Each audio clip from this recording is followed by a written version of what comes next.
2021년 3월 25일 이슈를 이야기하는 여자 이슈녀입니다. 박영선 더불어민주당 서울시장 후보가 공식 선거운동이 시작된 25일 0시 첫 일정으로 편의점을 방문해 야간 아르바이트를 했습니다. 박 후보는 편의점에 도착해 직원용 조끼를 입고 물건을 진열하고 과자류와 주류 등을 직접 판매했습니다. 같이 일하는 아르바이트 직원에게는 근무시간, 월급 등을 물으며 고충을 들었습니다. 문제는 그 후 박 후보가 일을 마친 뒤 기자들과 만나 코로나 이후 제일 힘들 소상공인, 자영업 청년들의 생활에서 느끼는 아픔과 고단함을 몸소 느껴보고 싶었다며 중소벤처기업부 장관할 때 스마트 상점, 무인 스토어를 보급 확산시켰다. 점주에게 이런 것을 건의했다고 밝히면서 논란이 불거졌습니다.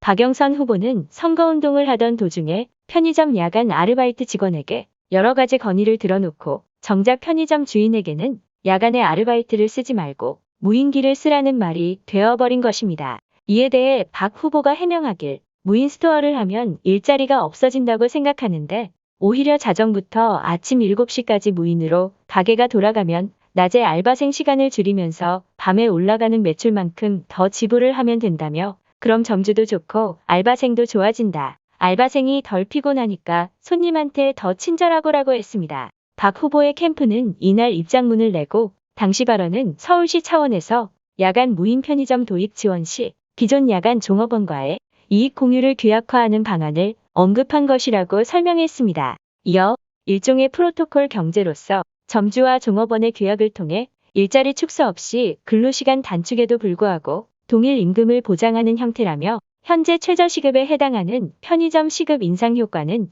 주간 종업원의 생산성 향상에 도움이 될 것이라고 했습니다. 하지만 박영선 후보의 말은 결국 최저시급 인상을 하겠다는 말로 해석되어 불에 기름을 얹은 꼴이 되어 버렸습니다. 각종 커뮤니티에서는 박영선 후보의 행동에 대해 비난을 퍼부었습니다. 네티즌들은 적은 임금임에도 일자리가 없어 생계 유지를 위해 그나마 편의점에서 일하는 것도 감사하게 생각하고 있는데 이마저도 무인 점포를 만들어 일자리를 뺏는다? 정말 어이없다. 어느 점주가 밤에 알바비 안 나가는 걸 나타임 알바생한테 더 주나. 진짜 경제 개념이 아예 없다 등의 반응을 보였습니다.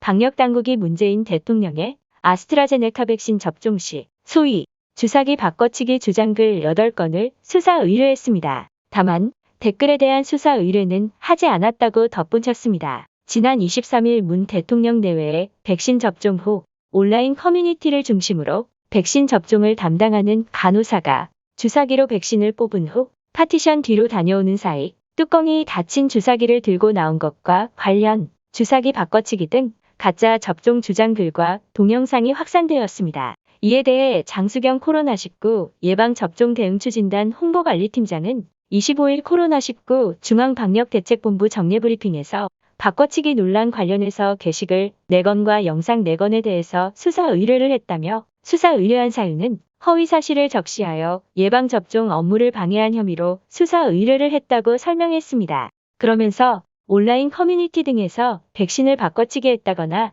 가짜 백신을 접종했다는 등 허위 사실이 유포되는 것이 혼란과 불안을 조성할 수 있다고 판단한 것이라고 덧붙였습니다. 어이구 무서워라.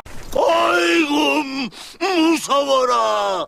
이상 이슈를 이야기하는 여자 이슈녀였습니다. 문 후보가 보호하려는 인권은 자신을 지지하는 사람들만의 인권입니까?